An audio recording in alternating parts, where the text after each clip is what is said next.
योग यानी भगवान से जुड़ने की पद्धति।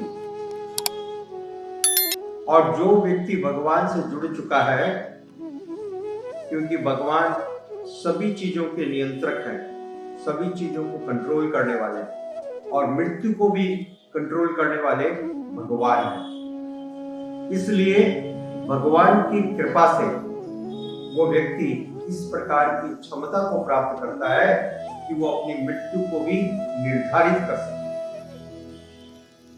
डिटरमिन कर सके। योग के द्वारा यह संभव है।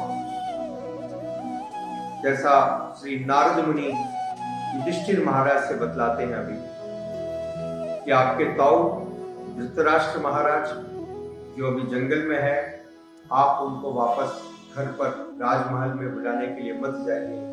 हो सकता है आज से 5वें दिन ही वे अपने शरीर को परित्याग कर दें, क्योंकि देहांतर अप्राप्ति, यह जो भौतिक शरीर है यह निश्चित रूप से तात्कालिक है और यह सबको छोड़ना पड़ता है।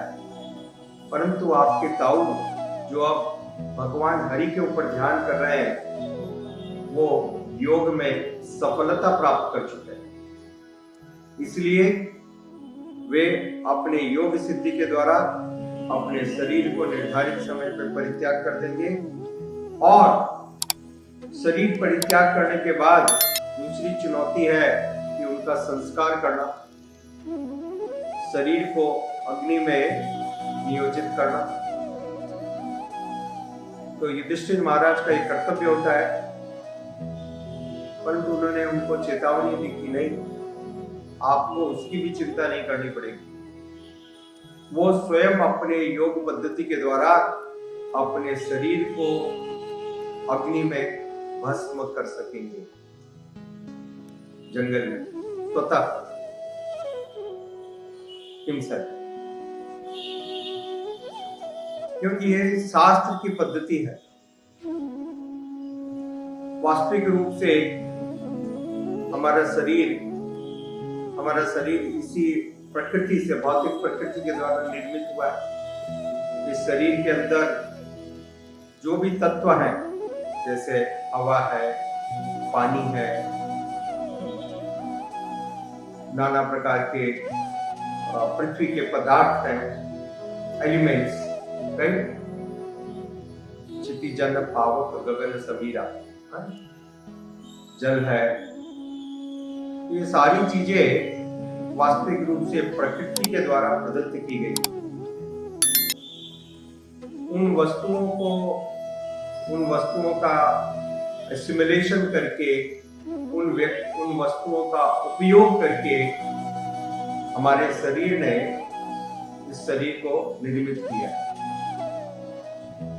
कंस्ट्रक्शन हुआ है। जैसे बिल्डिंग कंस्ट्रक्ट होती है, सीमेंट, बालू, ईंट, स्टील, पानी सब मिला करके बिल्डिंग कंस्ट्रक्ट होती है। उसी प्रकार से इस शरीर के निर्माण में इन तत्वों का योगदान है, जो वास्तविक रूप से एक बीज के द्वारा प्रारंभ होता है। पुरुष और स्त्री का एक बीज, वो बीज धीरे धीरे धीरे धीरे बढ़ता है और ये सारी चीजों के द्वारा इस शरीर का, भौतिक शरीर का निर्माण होता है और फिर ये शरीर बढ़ता है और मृत्यु के बाद फिर से इन सारे तत्वों को प्रकृति को वापस लौटा देना पड़ता है। तो अग्नि के द्वारा ये सारे तत्व फिर से विलीन हो जाते हैं और फिर रह जाती है थोड़ी सी राख। वो राख भी जल में प्रवाहित की जाती है, मिट्टी में मिल जाती है। तो मिट्टी से सारी कहानी प्रारंभ हुई और सारी कहानी मिट्टी में ही मिल गई, राइट। तो ये प्रक्रिया है। और नारद मुनि ने बतलाया कि धृतराष्ट्र जी अपनी योग शक्ति के द्वारा अपने शरीर को भस्म कर लेंगे, इसलिए आप उनकी चिंता न करें। वास्तविक रूप से फिर ये सारा जो खेल है, ये प्रकृति से प्रारंभ होना, शरीर का प्राप्त करना और फिर शरीर का समाप्त होना, फिर से प्रकृति में विलीन हो जाना, इसका प्रयोजन क्या है? What is the purpose? इस सारी घटना का प्रयोजन क्या है? तो शास्त्र में बताया गया इसका मूल प्रयोजन है हम अपनी वृत्तियों को शुद्ध कर सके। वृत्तियों का मतलब आदतों को। This is the purpose. सारे जीवन हम नाना प्रकार के काम करते हैं, कार्य करते हैं और उन कार्यों के अनुसार हमारी वृत्ति डेवलप होती है, हमारा स्वभाव, राइट? नेचर। कहते हैं ना, इसका स्वभाव अच्छा नहीं है, इसका नेचर अच्छा नहीं है, इसका नेचर अच्छा है, इसका नेचर वो।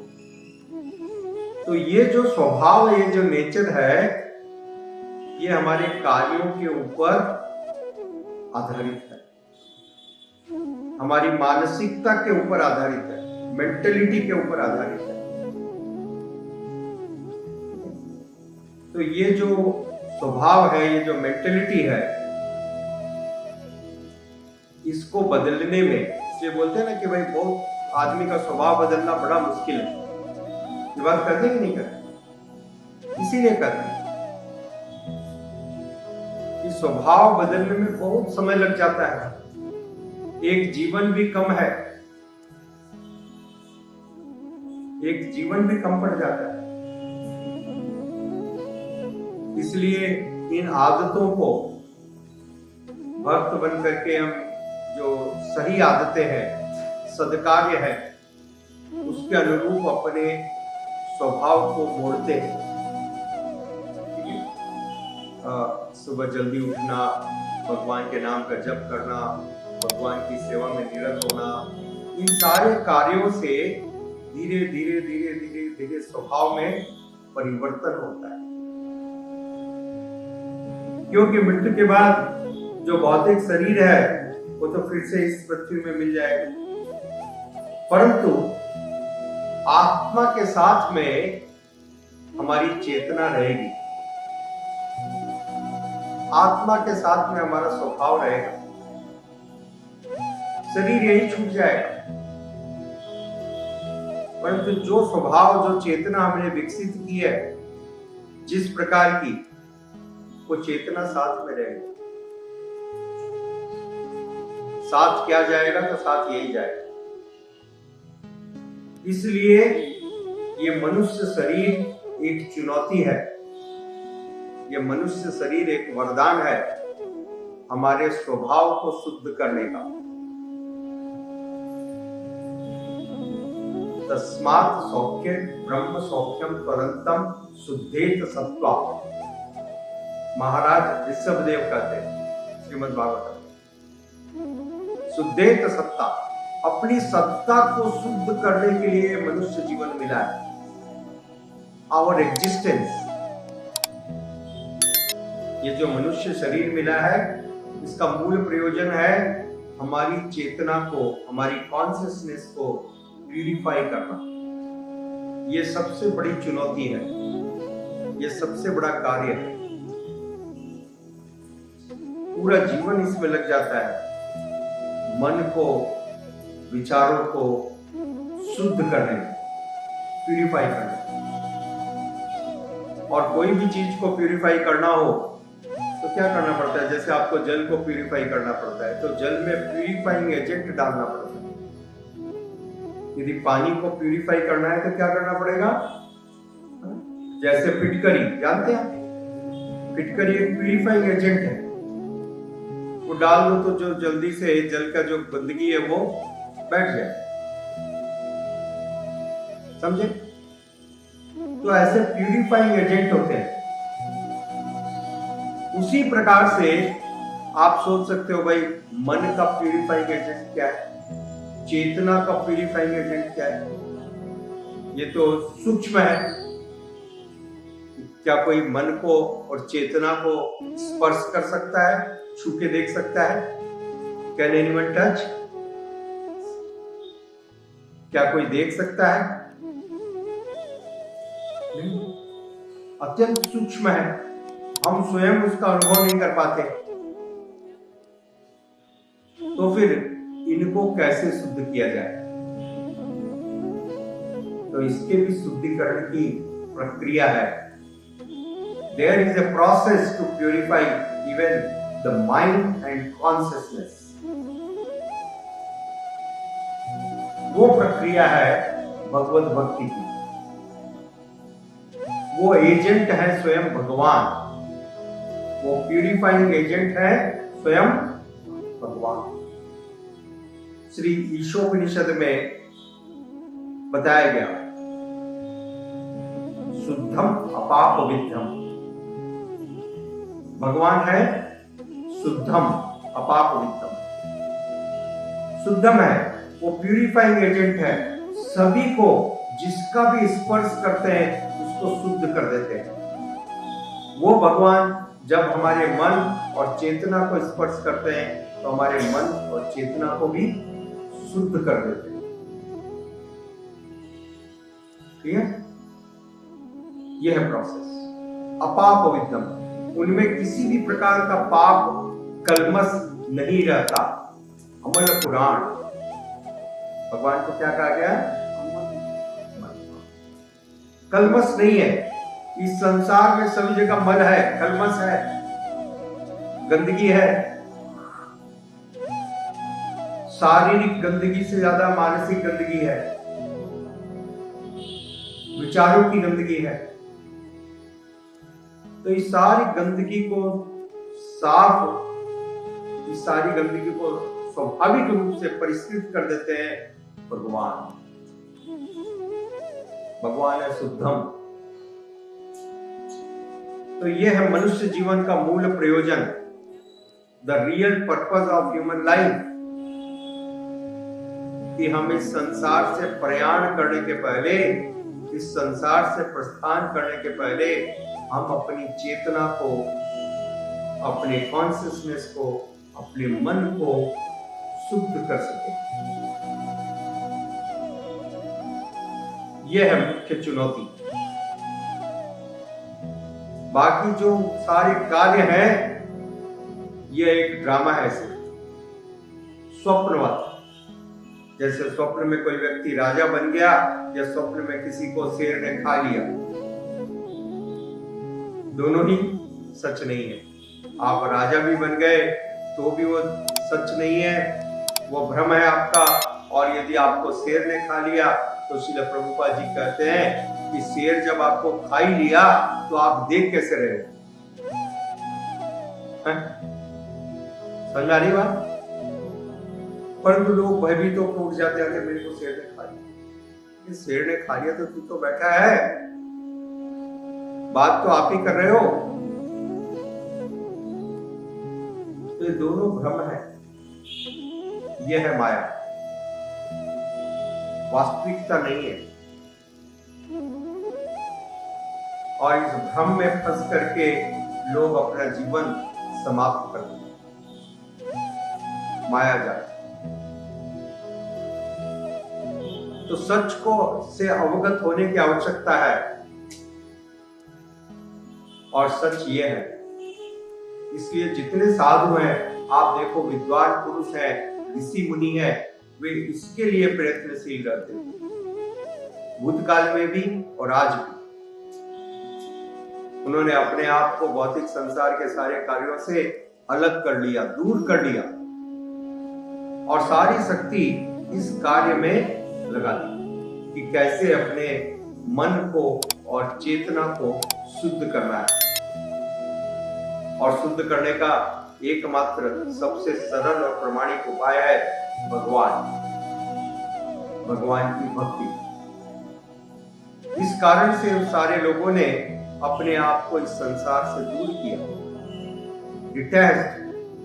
इतना बड़ा बड़ा धन संपत्ति, प्रभुत्व, सबका परित्याग कर दिया। बड़े बड़े राजा, पढ़ा अपने भागवत में इतने सारे राजाओं की कथा। तो ये मूल प्रयोजन है। किस प्रकार से हम अपने मन को, चेतना को भगवान के चरणों में केंद्रित कर सकें। ऐसा करने से ये दोनों शुद्ध हो जाएंगे, प्यूरिफाइड हो जाएंगे, और वो जो प्यूरिफाइड हो जाएंगे तो वो आत्मा के साथ रहेंगे, और ये है परमानेंट बेनिफिट, क्योंकि आत्मा नित्य है। तो जो शुद्धिकरण आत्मा में हुआ वो भी नित्य है। ये मनुष्य जीवन का मूल प्रयोजन है, असली प्रयोजन है, और बुद्धिमान व्यक्ति इसके लिए सतत प्रयत्नशील रहता है।